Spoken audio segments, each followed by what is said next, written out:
सोचो जरा, एक लड़की जिसने पूरी जिंदगी सिर्फ अपनों पर भरोसा किया हो और फिर एक दिन उसके सारे सहारे रीत की दीवार की तरह गिर जाएं। ना शौहर साथ दे, ना रिश्तेदार, ना वो घर जिसे उसने अपना घर समझा था, और सबसे बड़ी बात, उसे सबके सामने तलाक देकर उसकी जिंदगी का तमाशा बना दिया जाए। इस एपिसोड को डिटेल्स में जानने से पहले अगर आपने अपने चैनल ग्लोबल ड्रामा रिव्यूज को सब्सक्राइब नहीं किया तो जल्दी से चैनल को सब्सक्राइब और वीडियो को लाइक जरूर कर दें। जी हाँ दोस्तों, इश्क में तेरे सदके एपिसोड 25 का प्रोमो बिल्कुल इसी हार्ट ब्रेक और इमोशनल ड्रामा पर बेस्ड है। नूर की जिंदगी में जो तूफान आया है उसने सब कुछ बदल दिया है। आज की वीडियो में हम एपिसोड 25 प्रोमो का कंप्लीट ब्रेकडाउन, कैरेक्टर्स की इमोशंस और एपिसोड 26 में क्या होने वाला है उसकी डिटेल प्रेडिक्शन भी करेंगे, तो वीडियो को एंड तक जरूर देखिए। प्रोमो की शुरुआत नूर की इमोशनल कंडीशन से होती है। तलाक के बाद नूर बिल्कुल टूट चुकी होती है। उसका चेहरा बता रहा होता है कि उसके पास अब कोई सहारा नहीं रहा। सबसे ज्यादा दुख की बात यह है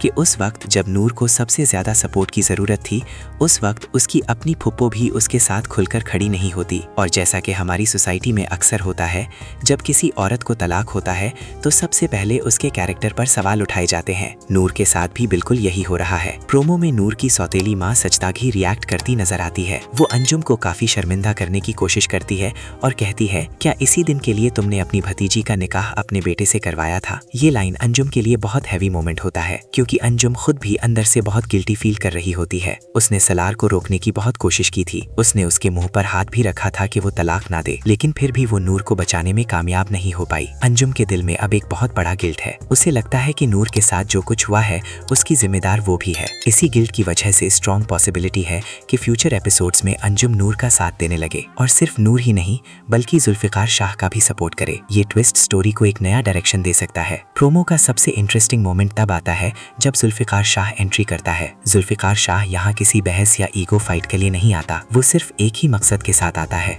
नूर को वहां से ले जाना। जब सलार उस पर ताने मारना शुरू करता है तो जुल्फिकार शाह यूजुअल रिएक्शन नहीं देता। इस बार वो बिल्कुल सीरियस मूड में होता है। वो सबके सामने कहता है, जब नूर इस घर की बहू थी तब भी उसकी कोई इज्जत नहीं थी, और अब जब उसे तलाक दे दी गई है तो फिर यहाँ रुकने का क्या फायदा? ये बात बिल्कुल सच लगती है। सबको लग रहा होता है कि नूर अब जुल्फिकार शाह के साथ चली जाएगी, लेकिन यहाँ नूर एक अनएक्सपेक्टेड डिसीजन लेती है। वो जुल्फिकार शाह के साथ जाने से साफ मना कर देती है। ये मोमेंट सबके लिए सरप्राइजिंग होता है। नूर की फुप्पो भी उसे कहती है कि अगर वो चाहे तो जुल्फिकार शाह के साथ जा सकती है, लेकिन नूर उस वक्त भी मना कर देती है। ये डिसीजन नूर के स्ट्रॉन्ग कैरेक्टर को शो करता है। वो किसी भी सिचुएशन में लोगों को ये प्रूफ नहीं करना चाहती कि उस पर लगाए गए इल्जाम सच थे। अब बात करते हैं एपिसोड 26 में क्या होने वाला है। सबसे पहला पॉसिबिलिटी ये है कि नूर अपनी जिंदगी का नया चैप्टर स्टार्ट करेगी। शायद वो किसी जॉब या इंडिपेंडेंट लाइफ की तरफ मूव करे। दूसरी तरफ जुल्फिकार शाह फिर से नूर की हेल्प करने की कोशिश करेगा, और हो सकता है कि इस बार नूर उसकी बात सीरियसली कंसिडर करे। ड्रामाज में अक्सर ऐसा होता है कि जब हीरो किसी को खो देता है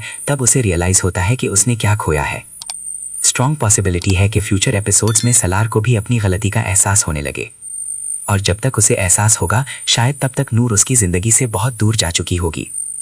तो दोस्तों, ये था इश्क में तेरे सदके एपिसोड 25 प्रोमो का फुल रिव्यू और एपिसोड 26 की प्रेडिक्शन। आप क्या सोचते हैं? क्या नूर को जुल्फिकार शाह के साथ चले जाना चाहिए था, या उसका डिसीजन सही था कि वो अभी किसी पर डिपेंड ना करे? अपनी ओपिनियन जरूर कमेंट सेक्शन में शेयर करें। अगर आपको ड्रामा रिव्यूज पसंद है तो वीडियो को लाइक करें, चैनल को सब्सक्राइब करें और बेल आइकन जरूर प्रेस करें। मिलते हैं नेक्स्ट वीडियो में एक और जबरदस्त ड्रामा रिव्यू के साथ। अल्लाह हाफिज।